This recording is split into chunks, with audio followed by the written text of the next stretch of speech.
जय जगन्नाथ सांग माने वेलकम टू आपण मानक चैनल एएस किचन। आसंत बनैबा आजिर रेसिपी फिश मलाई करी बनैबा पई मो एठी देछि किछि फ्रेश माछ सेथरे दे देबा लूण दे भल भाबे गोळै नेबा। मो एठी हळदी यूज करिनी। एठी मु नेछि छणा पियाज आगो को बतेबे एटा मु कोन करबे।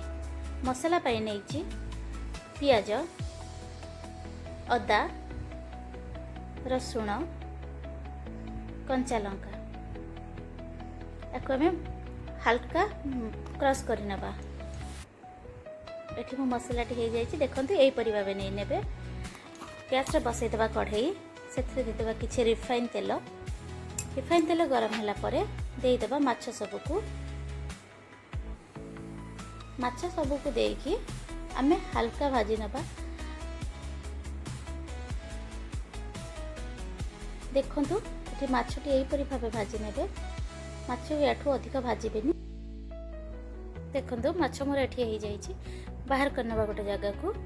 यहीपरि भाव में सब माछ को भाजी नबा। देखो माछ एठी मोर सब भाजी हो जाइए।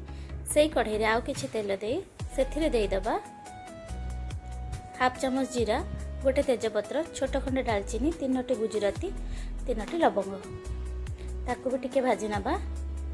तापर दे देबा बाटी रखिथिबा मसाला। मु एठी गोटे बड़ चामच मसला देछि। मसला को तेल रे भल भाबे कसी नबा। देखंतु एही परि भाबे मसला को कसी नेबे। मसलाटी मोर एठी हे जाइछि। सेथिरे दे देबा आगरु फेंटी रखिथिबा खट्टा दही। बेसी खट्टा नेबेनी। बेसी खट्टा हेले मलाई करी टेस्ट खराब हो जाए था। चेष्टा करेंगे फ्रेश खट्टा दही नबा पाई। देखो यहीपरि भाव दही को भल भाव कंटिन्यूअस गोले चलिए ना दहीटी फाटीज।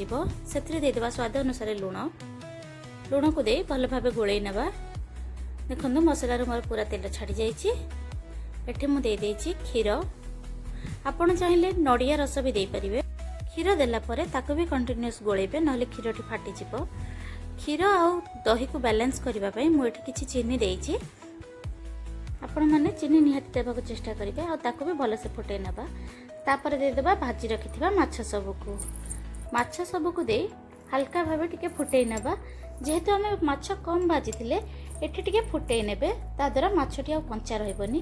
तापर दे देबा गरम मसला ताको भी दे आमे भल भावे टिके फुटे नबा।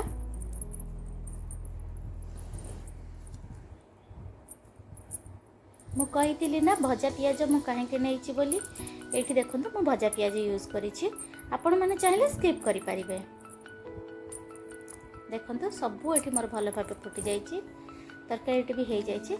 गैस बंद कर देबा। किछि समय रेस्ट होबा को देबा। देखो ये मोर बहुत भल भाव हो जाइए।